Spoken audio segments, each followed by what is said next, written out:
오늘의 주요 뉴스입니다. 이번 추석 연휴에는 비교적 쾌청한 날씨가 이어지고 보름달도 구름 사이로 볼 수 있을 전망입니다. 다만 일교차가 무척 크고 아침에는 짙은 안개가 자주 낄 것으로 예보돼 성묘길과 귀성길에는 주의가 필요합니다. 지난 7월 출생아 수가 7월 기준 처음으로 2만 명 아래로 떨어지며 또 역대 최소를 기록했습니다. 전년 동월 대비 출생아 수는 지난 2022년 9월 13명 는 것에 제외하면 2015년 12월 이래 7년 8개월째 감소세가 계속되고 있습니다.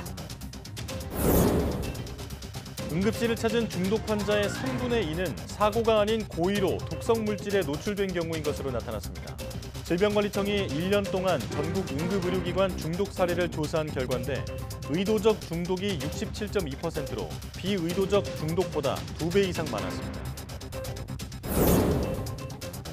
경남 창원시 주택에서 발견된 서부 마른나무 흰개미의 서식지 2곳이 추가로 확인됐습니다.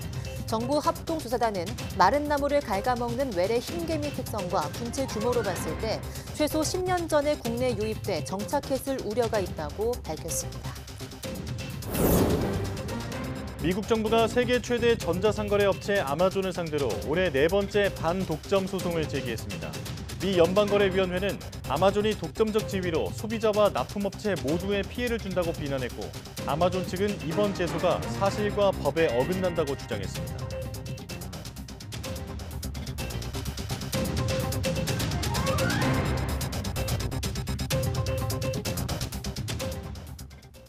여러분 안녕하십니까? 사이언스 투데이 시작합니다. 이번 추석 연휴 동안은 전국적으로 쾌청하며 완연한 가을 날씨가 이어지겠습니다.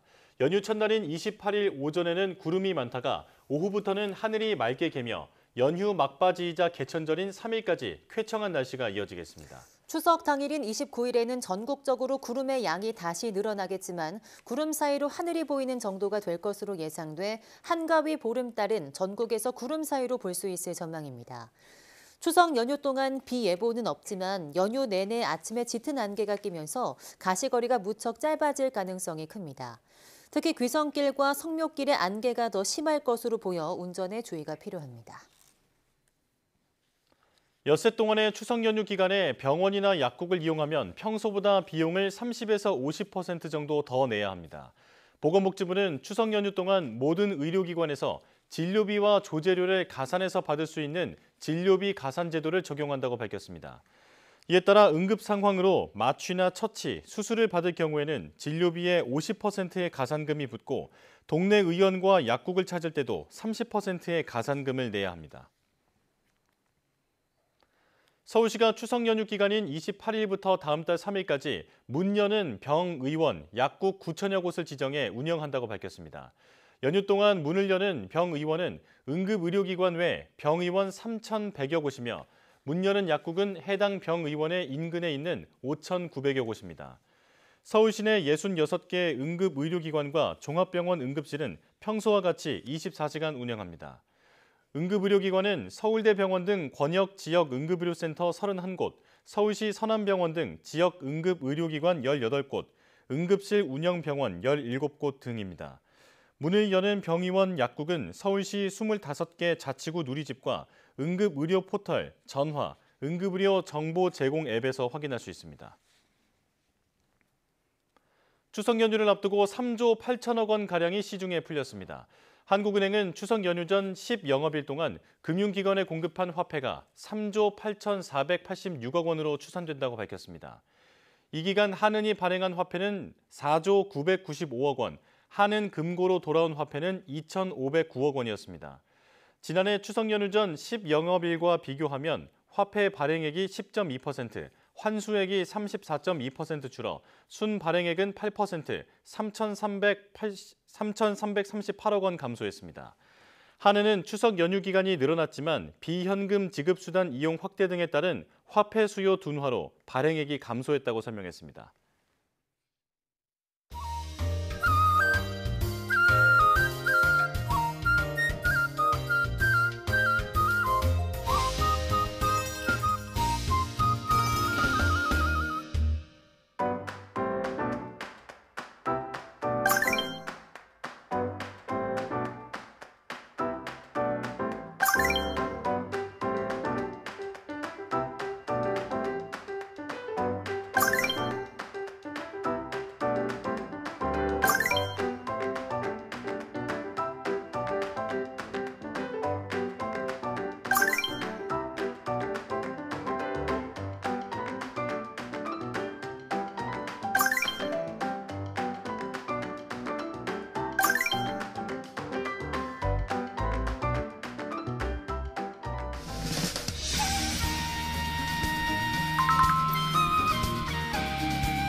출산율 저하, 우리 사회의 가장 큰 문제죠.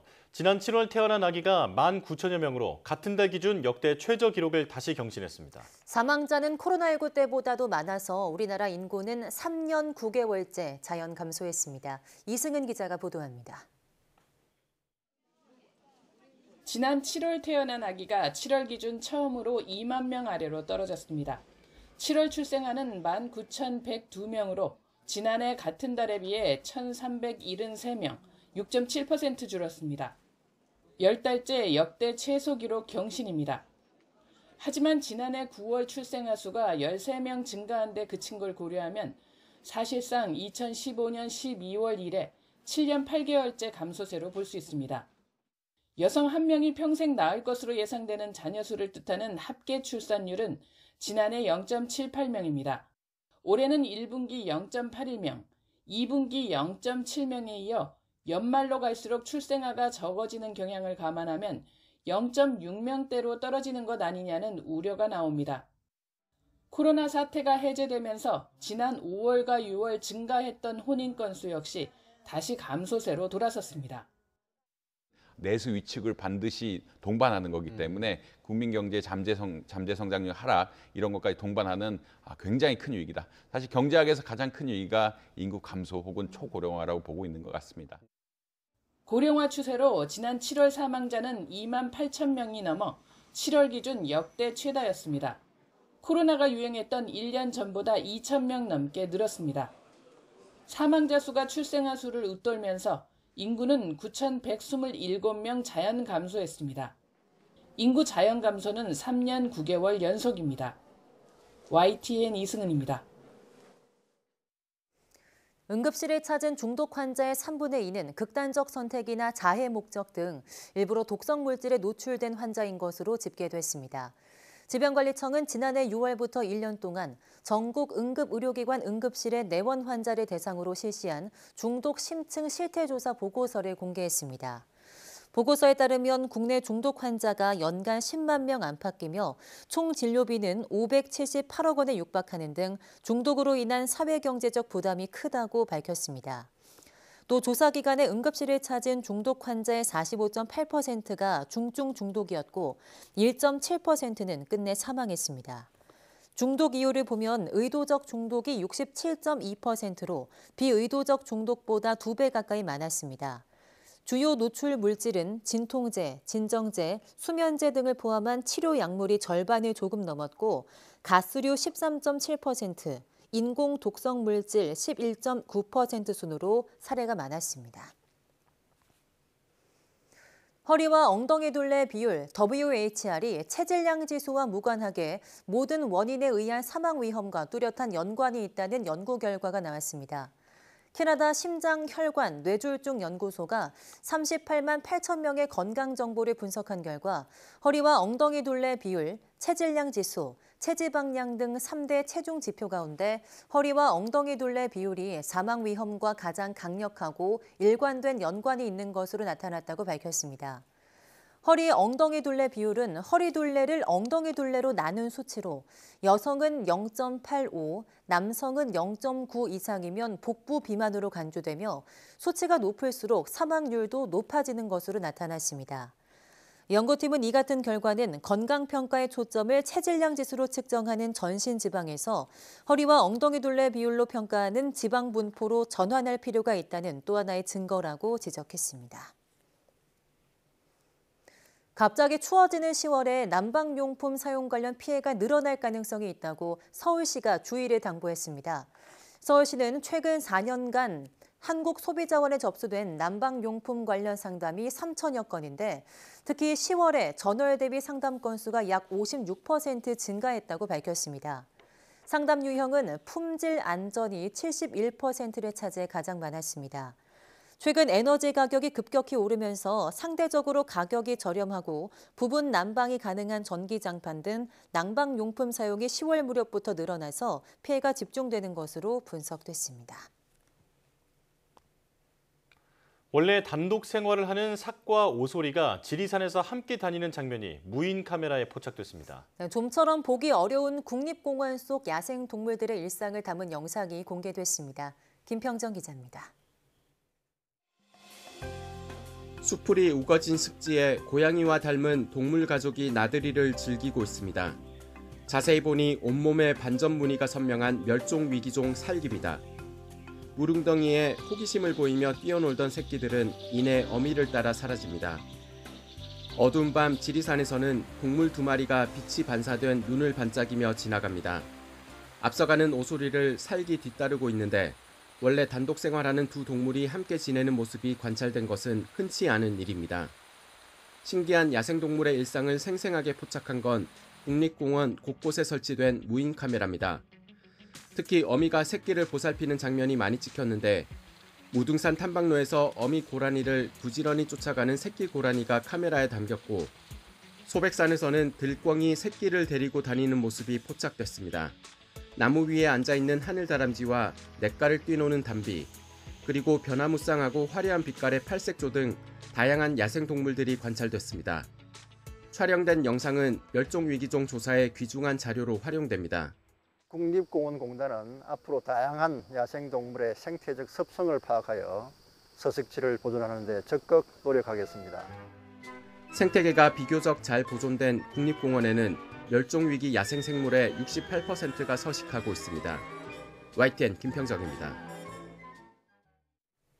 경남 창원시 진해구 주택에서 마른 나무를 갉아먹는 서부 마른나무 흰개미가 발견된 가운데 주변 지역 2곳에서도 서식지가 확인됐습니다. 정부는 지난 11일부터 25일까지 범정부 합동 역학조사를 한 결과 최초 발견된 창원시 주택 인근 주택 2곳에서 각각 흰개미 수십 마리를 발견했다고 밝혔습니다. 합동조사 결과 마른 나무를 먹는 외래 흰개미 특성과 군체 규모를 고려했을 때 최소 10년 전 국내에 유입됐을 것으로 보이며 이미 정착했을 우려도 있는 만큼 정기적인 감시와 방제가 필요한 것으로 나타났습니다. 또 개미들이 서식한 목재를 모두 소각하고 인근 지역에 방역을 실시했으며 주민들에게 외래 흰개미 관련 자료를 배포해 의심 개체 발견 시 신고하도록 할 예정입니다.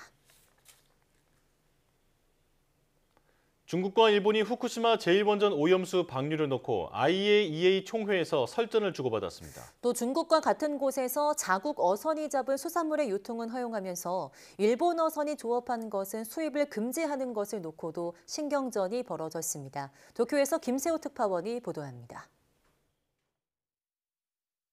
오스트리아 빈에서 열린 국제원자력기구 IAEA 총회.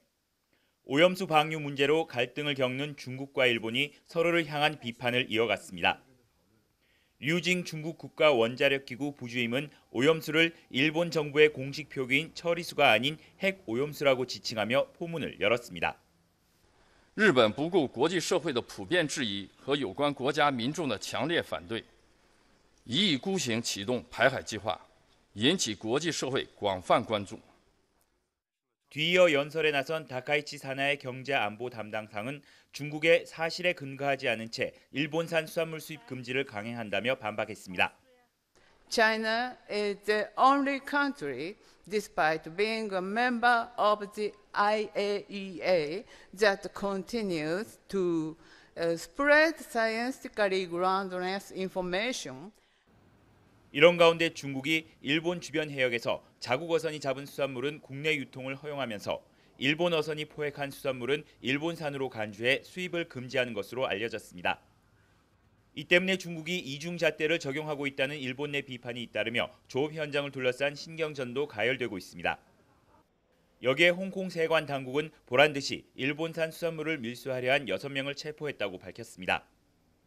일본은 IAEA 보고서 등을 바탕으로 중국의 금수 조치 철회를 요구하지만 중국은 오히려 IAEA의 공정한 조사를 강조하며 꿈쩍도 않는 상황. 단기간에 중일 간 타협점을 찾기가 쉽지 않을 것으로 보여 중국의 금수 조치로 인한 일본 어민들의 타격을 최소화하려는 일본 정부의 고심이 커지고 있습니다. 도쿄에서 YTN 김세호입니다.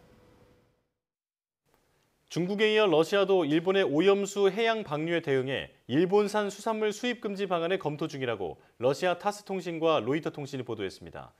보도에 따르면 러시아 검역 당국인 연방 수의식물위생감독국은 27일 성명을 통해 방사능 오염 위험 가능성을 고려해 일본의 수산물 공급에 대한 중국의 제재에 동참할지에 대해 검토하고 있다고 밝혔습니다. 러시아 당국은 앞서 중국 검역 당국과 일본산 수산물에 대해 논의했다고 설명하면서 다만 최종 결정은 일본 측과 협의를 거친 뒤 하게 될 것이라고 덧붙였습니다. 또 일본 측에 다음 달 16일까지 수출 수산물에 대한 일본의 방사능 검사 관련 정보를 제출해달라고 요청한 것으로 전해졌습니다. 일본 정부는 러시아의 일본산 수산물 수입 규제 움직임에 대해서 과학적인 근거에 기초한 대응을 강하게 요구해 나가겠다고 밝혔습니다. 일본 정부 대변인인 마스노 히로카즈 관방장관은 27일 오전 기자회견에서 러시아 측 발표에 대해서는 알고 있다며 이같이 말했습니다.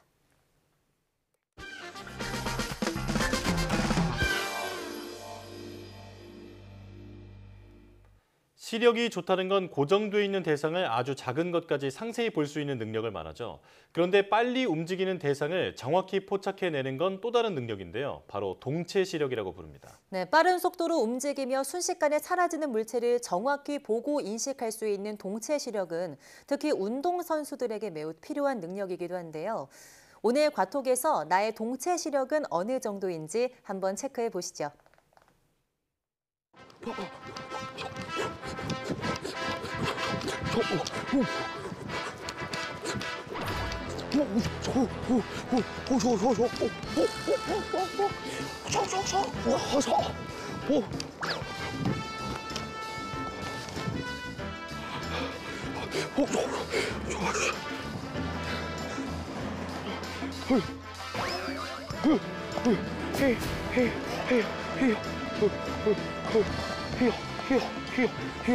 선생님 지금 뭐 하세요?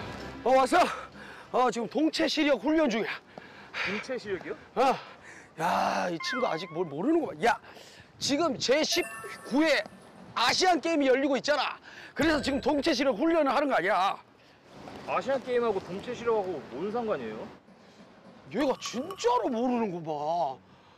잘 들어. 모든 스포츠는 동체 시력이 관건이야.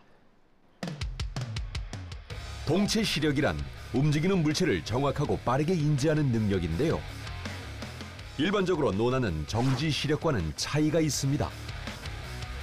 스포츠 선수들에게는 동체 시력이 요구되는 경우가 많은데요. 특히 격투기 종목이나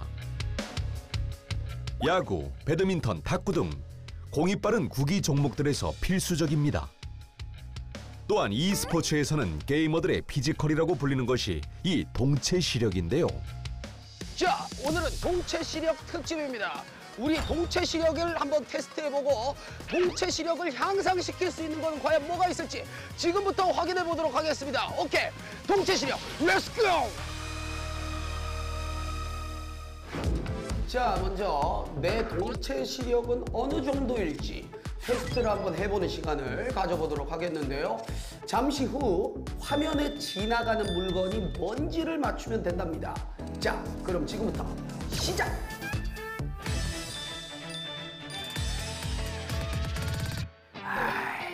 이거 너무 쉽네 이거. 딱 보였어.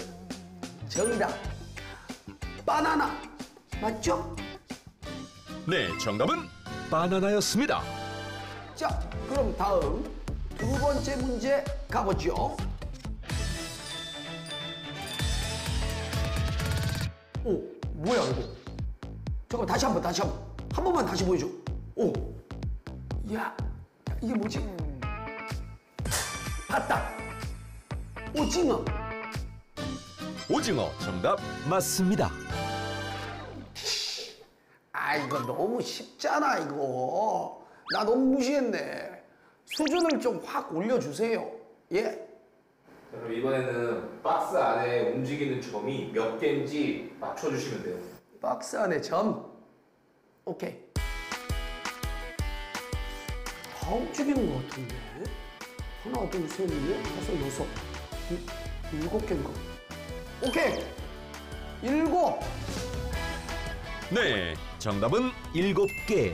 다들 맞추셨나요? 나 맞췄잖아. 이 눈이 초롱초롱한 거지 내가. 응? 그럼 좀 난이도를 조금 더 올려볼게요. 여기서 더 올린다고? 뭐 지금까지 다 맞히고 있는데 뭐. 오케이, 가보자고. 자, 두 박스 안에 있는 점은 각각 몇 개일까요? 얼추 8개. 자, 왼쪽은 11개, 오른쪽은 8개. 정답은요? 왼쪽 11개, 오른쪽 8개. 맞습니다. 이야, 이거 제대로 내가 맞췄네. 11개, 사실 오른쪽은 너무 빨라가지고 전체적으로 보긴 했어요. 생각보다 좀 좋으시네요. 아, 좋지. 그럼 최근에 해외에서 유명한 동체 시력 테스트를 한번 해볼게요. 드디어 이제 안 되니까 해외로 넘어가는군. 좋아, 글로벌하게 한번 가보자고요. 자, 이 영상을 주목해 주세요. 이 영상은 고양이가 걸어가고 있네. 이 그림 보면서 1초에 한 번씩 눈을 감았다 떴다 한번 해보세요. 우와, 이 뛰는 걸로 바뀌는데? 눈을 빠르게 깜빡이면 고양이가 더 빨리 가는 것처럼 보이는데요. 고양이가 빨리 움직일수록 동체 시력이 좋은 거랍니다. 다음 문제. 지금 영상 그 앞에 보이시죠? 네. 그 영상 가운데 그 복도 끝을 한번 가려보세요. 이 펜으로 한번 가려볼게요. 복도 끝을. 이 가리면 되는 거지. 오? 이건 갑자기 천천히 가는 것 같은데? 오? 사실 그림 가운데를 가리면 복도의 움직임이 좀 더 빠르게 느껴진다고 하는데요. 그러면 손가락 2개로 벽만 가려서 벽을 가리라고 양쪽을 이렇게? 더 천천히 가는 것 같아요. 양 사이드를 가리면 이번엔 속도가 느려집니다. 야, 이거 신기하네. 오, 동체 시력 재밌다. 다른 문제 없어요? 이번에 실제 동체 시력 테스트에 나오는 문제를 한번 해볼게요. 아, 실제 나오는 문제? 네. 좋아. 지나가는 숫자를 차례대로 기억해보세요. 네. 여러분 혹시 보셨나요? 잠깐만. 뭐가 지나갔는데 이거 한 번만 다시 보여줘. 너무 이게 예측을 못하고 봐갖고 그래. 다시 한번 갑니다. 3, 2, 1. 이번엔 보이셨나요? 2014. 앞에 2014, 2014, 5, 6, 7, 8, 90. 20, 34, 15, 26, 79, 3. 이걸 어떻게 맞히니? 이걸 어떻게 맞추냐고, 이거를. 이거 맞춘 사람이 있어요, 이거? 실제로 구기 종목 선수들은 5자리에서 6자리까지는 맞춘대요. 이거를? 네. 우와. 특히 야구 레전드 이승엽, 양준혁 선수는 해당 테스트에서 6자리까지 맞췄다고 알려져 있고요. 타격 천재 이치로 선수는 달리는 자동차에 번호판 숫자를 더하는 훈련으로 동체 시력을 키웠다고 합니다. 야, 진짜 선수들은 동체 시력이 남다르긴 하구나. 근데 운동선수가 아닌 우리 일반인은 동체 시력을 길러야 할 이유가 있나? 우리의 뇌는 꾸준한 자극을 통해 활성화되는데요. 눈으로 받아들인 시각 정보를 해석하는 과정에서 뇌 기능 활성도가 높아질 수 있습니다. 특히 움직이는 사물을 보는 동체 시력은 뇌 건강의 핵심 지표로 동체 시력 저하 시 눈떨림, 목 어깨 결림, 운동 기능 이상 등이 생길 수 있습니다. 따라서 뇌 건강을 위해 꾸준한 동체 시력 강화가 필요한데요. 그래서 준비한 동체 시력 강화 훈련, 바로 젓가락 훈련이다. 갑자기 젓가락 훈련? 젓가락 하나를 눈앞에 두고 왔다 갔다 하면서 눈이 따라가도록 하는 운동이 되겠습니다. 매우 간단해 보이지만 꾸준히 하면 효과가 있다고 합니다. 여러분도 집에서 꾸준히 훈련해 보시길 바랍니다. 두 번째 훈련, 자, 다음은 공튕기기 훈련이야. 아까 앞에서 제가 잠깐 보여줬죠? 동체 시력과 반응 속도를 올릴 수 있는 훈련이지. 자, 간다. 장비를 잘 착용해주고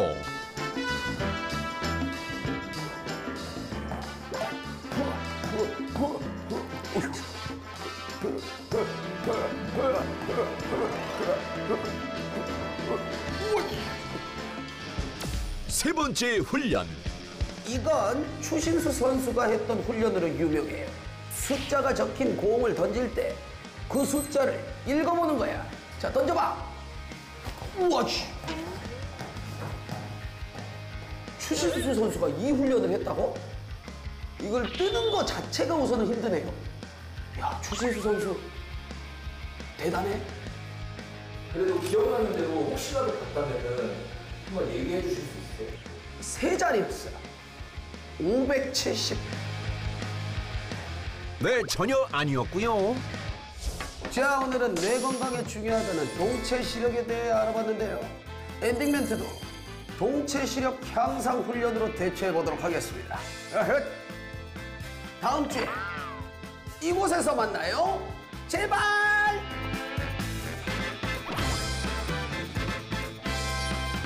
과톡에서 만나요.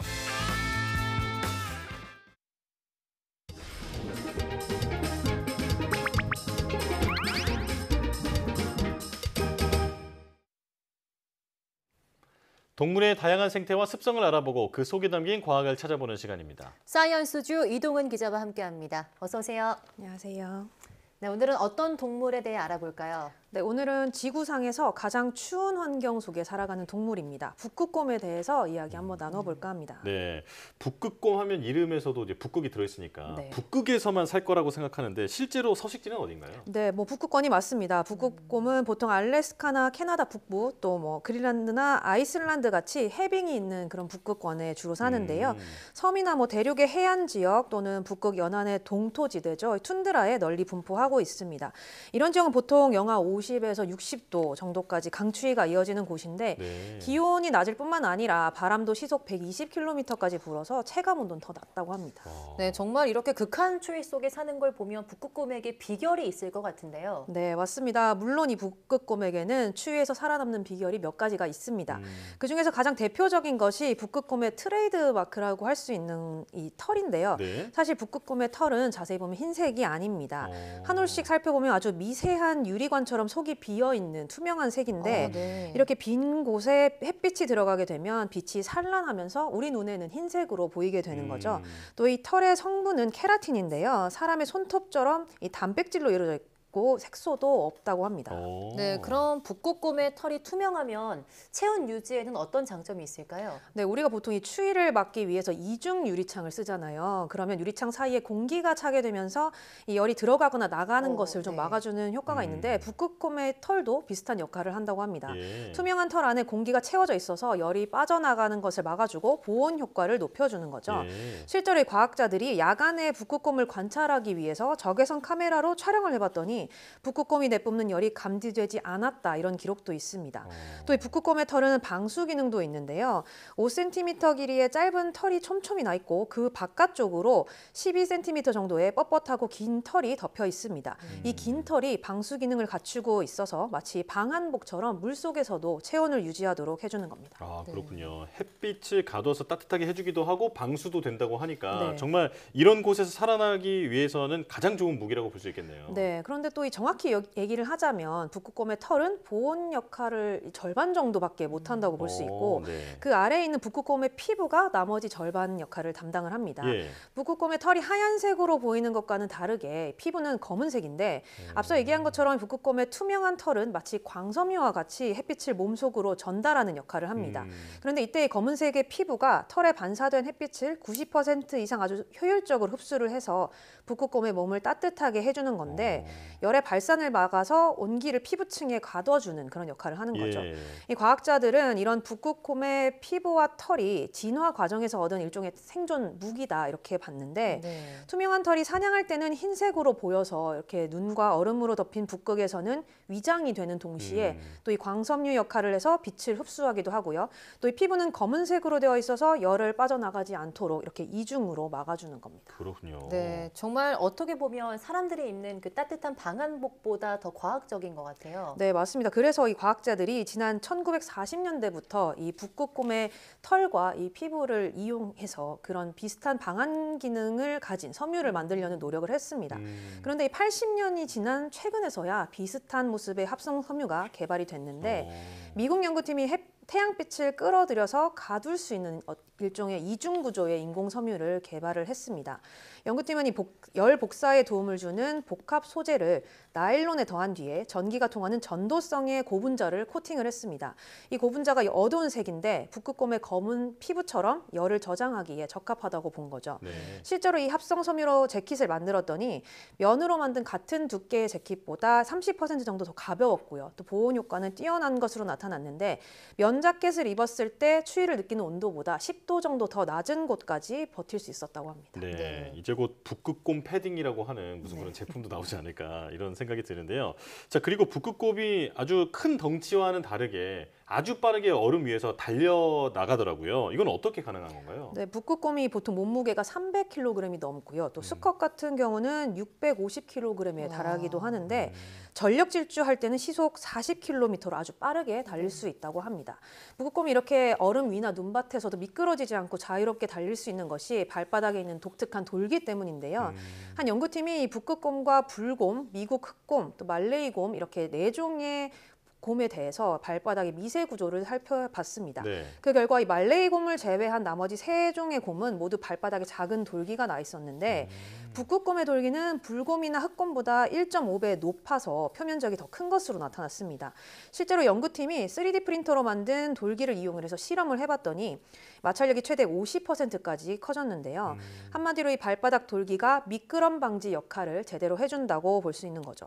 또 이 북극곰의 발이 지름 30cm 정도로 다른 곰보다 아주 큰데 발바닥에서 노출된 살 부위는 아주 작다고 합니다. 이것 역시 피부로 열이 빠져나가는 것을 줄여서 이 체온을 높여주기 위한 어떤 방법이라고 볼 수 있겠습니다. 네, 정말 털도 그렇고 발바닥도 그렇고 북극곰이 과학적 비밀을 많이 가진 동물이다 이런 생각이 드는데요. 그런데 굉장히 귀여운 외모를 하고 있지만 또 굉장히 난폭하다는 것도 유명한 사실입니다. 네. 아무래도 연구를 좀 하기 쉽지 않았겠어요. 그렇죠. 이 북극곰은 사냥할 때 자신보다 덩치가 훨씬 큰 바다 코끼리와 같은 동물도 도구를 써서 잡기도 한다고 합니다. 그러니까 먹잇감의 머리를 돌이나 얼음으로 내리쳐서 치명상을 안기는 건데 바다 코끼리 같은 경우는 보통 900kg에 달할 정도로 덩치가 크지만 머리를 써서 공격을 할 수도 있다는 거죠. 네. 그러니까 사람의 경우는 말할 것도 없는데요. 실제로 거주 지역에 출몰한 북극곰이 사람을 공격하는 경우를 지금도 종종 볼 수가 있습니다. 네. 그래서 이 과학자들이 북극곰에게 접근하지 않고 안전하게 연구하는 방법들을 찾고 있는데 최근에는 그중 하나로 이 북극곰의 발자국에서 DNA를 채취하는 방법을 발견을 했습니다. 이 미국 연구팀이 15개의 샘플을 눈 위에서 채취한 뒤에 북극곰의 발자국에서 DNA 검출이 가능한지 실험을 해봤는데요. 그 결과 한 11개 정도 샘플에서 북극곰의 발바닥 상피세포에서 나온 DNA를 확인할 수가 있었습니다. 기술이 이렇게 발달을 하면서 아주 극소량의 DNA로도 개체를 확인하는 게 가능해졌기 때문에 이게 가능하다는 건데 이렇게 발자국만으로 DNA를 확인할 수 있게 되면 북극곰이 어느 지역에 사는지를 파악할 수 있는 건 물론이고요. 또 집단별 혈연 관계까지도 쉽게 파악할 수 있다고 연구팀이 설명을 했습니다. 네. 자, 그리고 북극곰 하면 그 지구 온난화 얘기에서 빠지지 않고 등장하는 동물인데 최근에 자꾸 서식지가 줄어들고 있다 이런 안타까운 소식들이 들려오고 있죠. 네, 그렇습니다. 이 북극곰의 개체 수가 감소하고 있다. 이대로면 북극곰이 2100년쯤이면 멸종할 수 있다. 이런 연구 결과들이 사실상 쉴 새 없이 이어지고 있는데 최근에는 실제로 이 온실가스 배출량이 북극곰의 생존에 영향을 준다는 구체적인 연구 결과가 나오기도 했습니다. 네. 이 미국 대학 공동연구팀과 북극곰 보호단체가 함께 발표를 한 내용인데요. 북극 축지해에 사는 북극곰이 먹이를 먹지 못하는 일종의 단식 기간이 지난 1979년에는 12일 정도에 불과했던 것에 비해서 2020년에는 137일로 늘어나서 11배 이상 길어졌다는 겁니다. 특히 대기 중으로 온실가스가 14기가톤 방출될 때마다 단식 기간이 하루씩 늘어나는 것으로 나타났는데 또 연구팀이 새끼 북극곰의 연간 생존율도 이와 관련이 있다고 계산을 해봤습니다.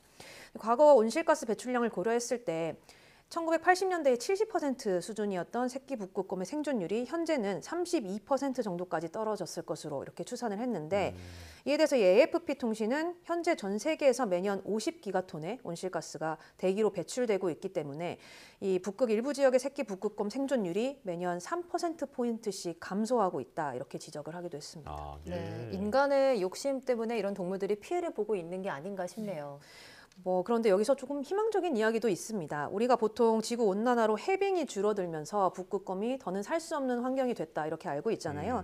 그런데 최근 한 연구팀이 해빙이 없는 그린란드 남동쪽 해안에서 북극곰 수백 마리 집단을 발견을 했다고 합니다. 이 지역은 이 서쪽에는 대륙 빙하가 있고 동쪽에는 빠르게 물살이 흘러서 북극곰이 헤엄치기에도 불리하고요. 또 이 사냥과 번식의 터전이 되는 해빙도 1년에 100일 정도밖에 유지되지 않는다고 하는데 이곳에 사는 북극곰들은 이 해빙 대신에 민물 얼음이나 눈 위에서 사냥을 하는 것으로 확인이 됐습니다. 또 이 개체들은 이 그린란드 북동쪽에 사는 해빙 위에 사는 북극곰들이랑은 유전적으로 다르고요. 또 이동 경로도 4분의 1 정도로 아주 좁은 반경에서도 생활이 가능한 것으로 나타났는데 그러니까 기후 변화에 따라서 얼음이 많지 않은 곳에서도 살 수 있도록 환경에 적응한 어떤 새로운 집단이 발견됐다고 볼 수 있는 거죠. 그렇군요. 자, 오늘은 북극곰에 대해 알아봤는데 아주 익숙한 동물이라고 생각했지만 몰랐던 점이 더 많았다는 생각이 듭니다. 자, 이동훈 기자와 함께했습니다. 고맙습니다.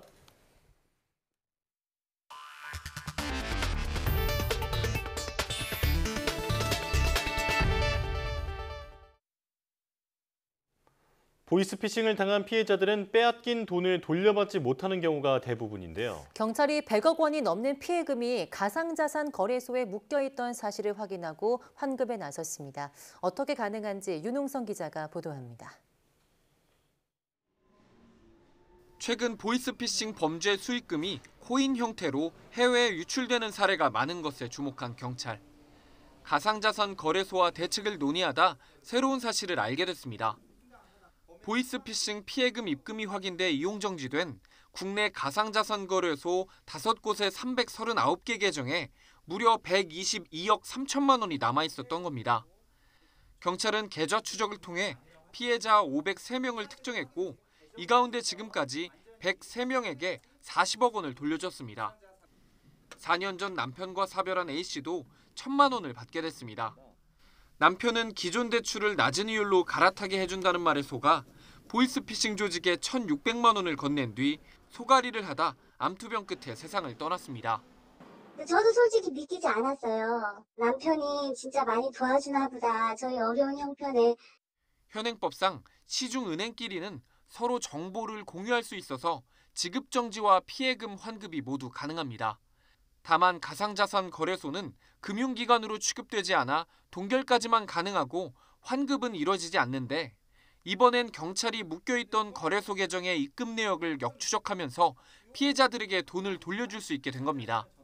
현행 법과 제도의 미비 때문에 피해자들이 신속한 환급을 받지 못할 수밖에 없었던 빈 공간을 경찰 활동을 통해서 메꿀 수 있었다는. 경찰은 앞으로도 가상자산 거래소에서 보이스피싱 피해자들의 돈이 추가로 확인되면 계속해 환급 절차를 밟아나갈 계획입니다. 경찰은 피해금을 돌려주는 과정에서 거래소나 경찰관이 돈을 요구하는 경우는 없다며 혹시 모를 추가 사기에 주의를 당부했습니다. YTN 윤웅성입니다. 한국소비자원이 국내에서 판매 중인 유명 아웃도어 재킷의 품질과 기능을 평가한 결과 일부 제품은 세탁 후 기능이 떨어지는 것으로 조사됐습니다. 조사 대상 업체는 네파와 노스페이스, 밀레, 블랙야크, 아이더, 컬럼비아, K2, 코오롱 스포츠 등 8개 회사로 내수성 시험에서는 노스페이스와 블랙야크 제품이 상대적으로 약한 것으로 나타났습니다. 내부에서 발생한 수증기를 외부로 내보내는 투습성 시험에서는 노스페이스 제품이 우수한 반면 블랙야크 제품이 가장 낮게 평가됐습니다. 또 블랙야크 제품은 7번 세탁 후 발수성이 낮아지는 기능 저하 현상이 나타났고 네파와 컬럼비아 제품도 세탁 후 기능이 다소 떨어지는 것으로 평가됐습니다. 친노조를 표방하는 조 바이든 미국 대통령이 현직 대통령 중에선 처음으로 자동차 노조 파업 현장을 찾아 피켓 시위에 동참했습니다. 이런 전례 없는 행보는 최근 여론조사에서 트럼프 전 대통령에게 뒤지는 등 내년 11월 재선 가도에 빨간불이 켜진 상황과 무관치 않다는 분석입니다. 보도에 이상순 기자입니다. 전미 자동차 노조 조합원들이 미시간주 GM 부품 공장 앞에서 피켓 시위를 벌이고 있습니다. 노동쟁이 때 직원들의 출근 저지와 파업 동참을 독려하는 노동자들의 대열인 피켓 라인입니다.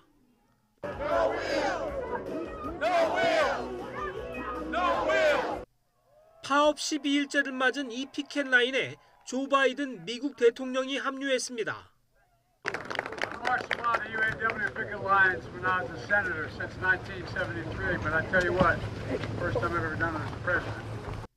현직 대통령이 파업 현장을 찾아 시위에 동참한 건 처음인 만큼 열렬한 환영을 받았습니다. I want to take a moment to stand with all of you, with our president, and say thank you to the president. Thank you, Mr. President, for coming. 하지만 역대 미국 대통령들은 소송까지 갈 수 있는 노사 분쟁에 재임 중 개입하는 것을 자제했습니다.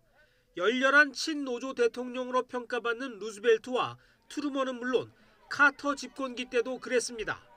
바이든 대통령의 전례 없는 행보는 내년 11월 대통령 선거 때문으로 분석됩니다. 바이든 대통령은 최근 여론조사에서 트럼프 전 대통령에게 뒤지는 등 재선 가도에 빨간불이 켜진 상황입니다. Unions built the middle class. That's a fact. So let's keep going. You deserve what you've earned, and you've earned a hell of a lot more than you're getting paid now. Thank you very much. 전미 자동차 노조는 포드와 GM, 스텔란티스 등 미국 3대 자동차 업체 노동자 15만 명이 가입해 있습니다. 지난 2020년에는 바이든 대통령을 지지했지만 내년 선거는 아직 지지 표명을 유보하고 있습니다. 이런 가운데 트럼프 전 대통령도 하루 시차를 두고 미시간주 디트로이트를 방문해 자동차 노동자들을 위한 집회에서 연설할 계획입니다. 정치적 숙적 관계인 바이든 대통령과 트럼프 전 대통령이 전미 자동차 노조를 상대로 구애 경쟁을 벌이고 있습니다. YTN 이상순입니다. 미국 정부가 세계 최대 전자상거래 업체 아마존을 상대로 올해 4번째 반독점 소송을 제기했습니다. 미 연방거래위원회 FTC는 아마존이 전자상거래 시장 독점을 통해서 쇼핑객들을 위한 품질을 떨어뜨리고 판매자들에게는 과도한 요금을 부과한 것으로 드러났다며 시애틀 연방법원에 소송을 제기했다고 밝혔습니다. FTC는 우리나라의 공정거래위원회에 해당하는 정보기구로 이번 소송에는 17개 주도 참여했습니다. 리나칸 FTC 위원장은 브리핑에서 아마존은 독점자이며 쇼핑객과 판매자들이 더 나쁜 서비스에 더 많은 돈을 지불하도록 하는 방식으로 독점을 악용하고 있다고 비난했습니다. 이에 대해 아마존 글로벌 공공정책 수석 부사장인 데이비드 자폴스키는 성명을 내고 FTC의 제소가 사실과 법에 어긋난다고 주장했습니다.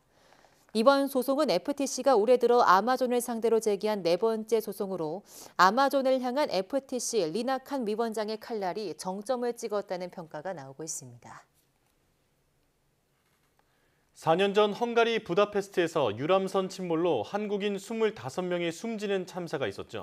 사고를 일으킨 가해 선박 성장이 1심에서 징역 5년 6개월형을 선고받았습니다. 김태현 기자입니다. 2019년 봄 헝가리 다뉴브강에서 발생한 유람선 침몰 참사. 한국인 관광객 25명이 희생됐고 1명은 아직도 실종 상태입니다. 헝가리 법원은 수상교통법을 위반한 크루즈선 선장 유리 카플린스키에 대한 1심 재판에서 징역 5년 6개월형을 선고했습니다. A bíróság a vádlottat 5 év 6 hó fogházfokozatú szabadságvesztés büntetésre és 6 év vízüjárművezetéstől eltiltásra ítéli.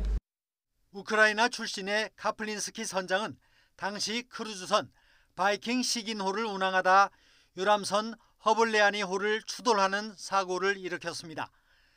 당시 크루즈선 선장은 유람선을 추월하려고 하면서도 무선 교신 연락을 제대로 하지 않았습니다. 사고 직후에 유람선이 침몰하는 상황에서도 제때 구조에 나서지 않았습니다. Után valamilyen okból kifolyólag nem is észlelte ezt a hajót, ami az útjában volt. Ezért nem tett eleget azoknak az előírásoknak, amit az előzés vonatkozásában. 카플린스키는 한때 보석으로 풀려나기도 했지만 곧 구속됐고 2019년 10월 재판에 넘겨졌습니다. 선장은 최후 진술에서 사죄의 뜻을 밝혔습니다. 그는 무고한 희생자를 낸 끔찍한 비극에서 한순간도 벗어날 수 없었고 잠도 잘 수 없었다며 평생 이를 안고 살아갈 것이라고 말했습니다. 한국인 유족들이 크루즈선과 유람선 선주사들을 상대로 낸 손해배상 청구 소송은 여전히 진행 중입니다. YTN 김태현입니다.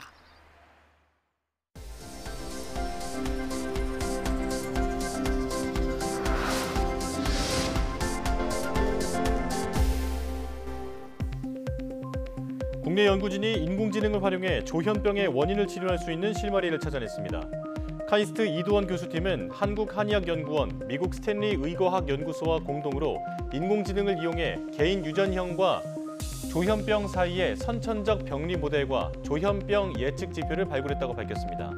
연구팀은 뇌 신경세포 밀도를 줄이는 유전형 조합을 조현병 예측 지표로 제시해 개인화된 조현병 예측과 세포 치료 등을 통한 조현병 치료 가능성도 열었다고 설명했습니다. 플라스틱을 구성하는 특정 물질을 분해하도록 유전자를 조작한 합성 박테리아를 이용해서 플라스틱을 분해하고 유용한 원료 물질로 전환하는 기술이 개발됐습니다. 미국 MIT와 어바나 샴피인 일리노이대 연구팀은 토양 박테리아 슈도모나스 푸티다의 유전자를 조작해 플라스틱 구성 물질인 테레프탈산과 에틸렌 글리콜을 분해하는 합성 박테리아 2종을 만들었다고 밝혔습니다. 연구팀은 두 합성 박테리아를 페트 분해에 사용한 결과 각각 단일 균주로 사용할 때보다 처리 효율이 더 높았으며 이를 이용해 폴리우레탄과 아디프산을 합성하는 데도 성공했다고 설명했습니다. 중장년층이 평소 걷기 운동을 조금씩이라도 꾸준히 하면 우울감을 줄이는 데 큰 도움이 된다는 연구 결과가 나왔습니다.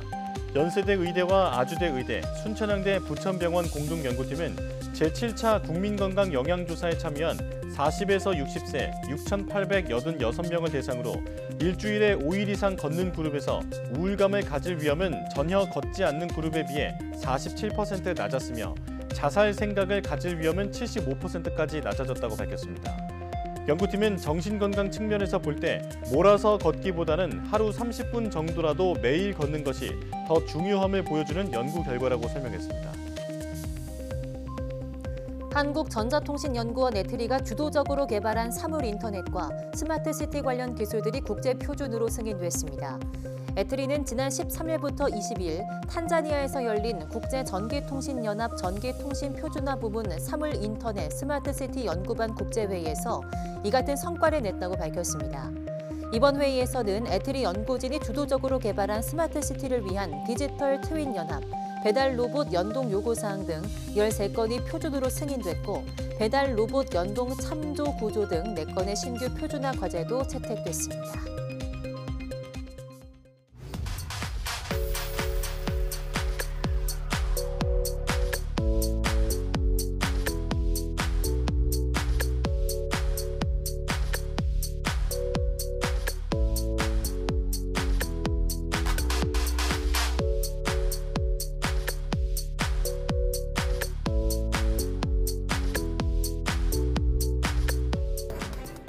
민족 대명절 추석을 앞두고 가족을 만나기 위해 먼 길을 떠나는 차량이 벌써 많아지고 있는데요.